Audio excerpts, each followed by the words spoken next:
బాగున్నారా వదిన? బాగున్నా జాను. ఇప్పుడే వస్తున్నారా? అవును జాను, ఇప్పుడే వస్తున్నా. ఈ రోజు రాఖీ పండగ కదా, అన్నయ్య వాళ్ళకి రాఖీ కట్టడానికి వెళ్తున్నా. అవును జాను, నువ్వు రాఖీ కట్టట్లేవా?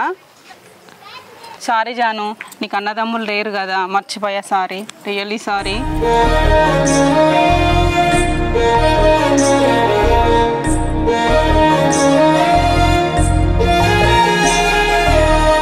అమ్మ నాన్న కడుపులో పుట్టినా నేను ఒంటరిగా ఆడపిల్లగా, అన్నదమ్ములెవ్వరూ లేరుగా, తోబుట్టుగా నాకు తోడుగా.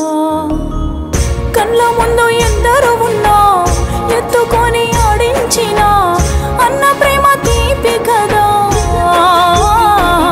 ఎందుకో ఇట్లా రాసిండు నా రాధా బ్రహ్మ,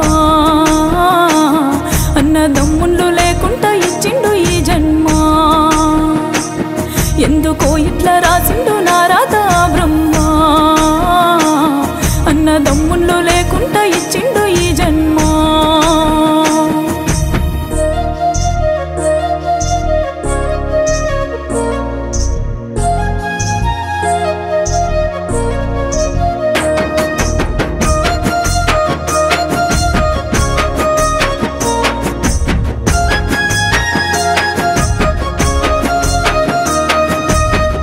ఒక్కదాన్నే ఆడుకున్నా, ఒక్కదాన్నే నవ్వుకున్నా, ఒంటరయ్యి చూస్తా ఉన్నా తోడు లేరుగా.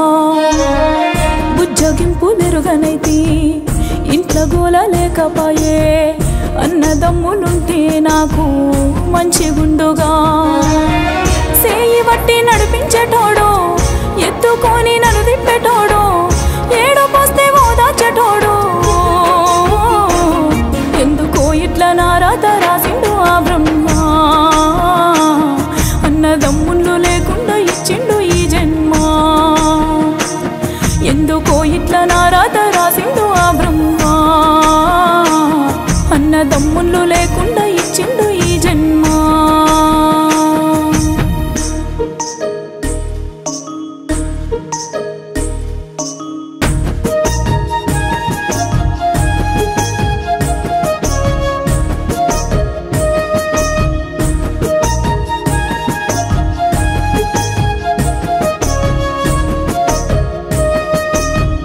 రాఖీ పండుగొచ్చినదా, ఊళ్ళే ఆడపిల్లలంతా అన్నదమ్ములందరితోటి పండుగాయగా. అన్న నాకు లేడు అని, ఉంటే మంచి గుండునని తెలుసుకొని కళ్ళల్ల నీళ్ళు దుంకినాయిగా. ఏడ్చినాని మారదు రాత, కోరుకుంటే మాయదు గీత, బతుకు అంతా ఒంటరి కదా. ఎందుకో ఇట్లా నా రాత రాసిండు ఆ బ్రహ్మ, అన్నదమ్ముళ్ళు లేకుండా ఇచ్చిండు ఈ జన్మ. ఎందుకో ఇట్లా నా రాత రాసిండు ఆ బ్రహ్మ, అన్నదమ్ముళ్ళు లేకుండా ఇచ్చిండు ఈ జన్మ.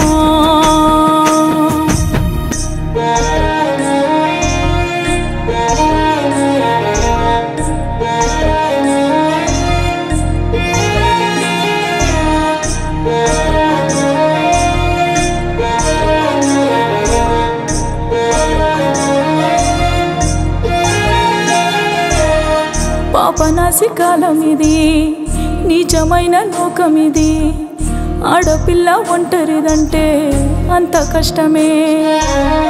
బతకనీయమంటుంటారే, కటికే గోస పెడుతుంటారే, కడుపులోన కత్తులు దాసి కాటు వేస్తారే. అన్నదమ్ములొక్కరు ఉన్నా ఈగ వాళ్ళనియ్యరు కదా, అడ్డముండి కాపాడేవాడు. ఎందుకో ఇట్లా నా రాత రాసిండు ఆ బ్రహ్మ, అన్నదమ్ముళ్ళు లేకుండా ఇచ్చిండు ఈ జన్మ. ఎందుకో ఇట్లా నా రాత రాసిండు ఆ బ్రహ్మ, అన్నదమ్ముళ్ళు లేకుండా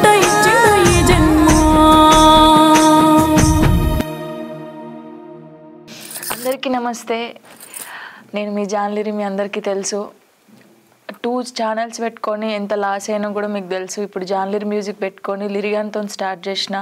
శ్రావణ్ గారు చాలా అంటే చాలా హెల్ప్ చేసిండు, మంచి రీచ్ వచ్చింది. ప్రతి ఇయర్ లాగానే నేను రాఖీ పాట మళ్ళీ ఇయర్ కూడా చేశాను. మీరు చూశారు, మీకు నచ్చిందని అనుకుంటున్నా. ప్రతి ఇయర్ చేసినట్టు కాకుండా నా లైఫ్ స్టోరీ తీసుకొని చేసిన. ఎందుకంటే అన్నదమ్ములు ఎవరు లేని బాధ నాకు తెలుసు.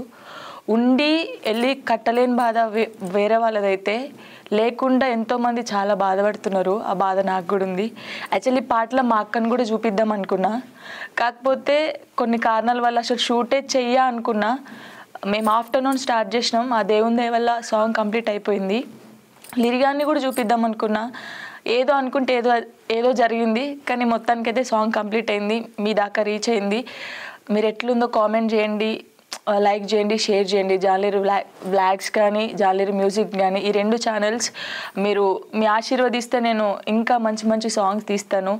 అంటే అన్న అనగానే ఎందుకు రాఖీ పండుగ వస్తేనే మీకు గుర్తొస్తుంది, ఆ పాటలు చేయొచ్చు అని చాలామంది అంటుంటారు. కానీ కొంతమంది గుర్తొస్తారేమో, కానీ నాకు ప్రతి క్షణం గుర్తొస్తారు. ఎందుకంటే నేను ఈ ఇండస్ట్రీలో ఉండి బయట ఎన్నో జరుగుతుంటాయి కదా. ఇప్పుడు నాతో అజయ్ అని ఉన్నాడు, హరీష్ అని ఉన్నాడు. వాళ్ళు ఎవరైనా ఏమన్నా అంటే వాళ్ళు అనొచ్చు, నువ్వేమైతావు ఆమెకి అన్న అంటే ఎట్లా అన్న అవుతావు అని అడుగుతారు. కానీ మనకంటూ ఒక తమ్ముడు అన్నుంటే మనని ఎవడేమన్నా సరే వాడు వచ్చి అడిగితే వాడిని ఒక్కరు కూడా ఏలు పెట్టి చూపించలేరు. నేను ప్రతి క్షణం అది బాధపడుతూనే ఉంటా. మీకు ఇది నచ్చింది అనుకుంటున్నా. Thank you so much. ఇట్లా నన్ను ఆశీర్వదించాలి. Thank you.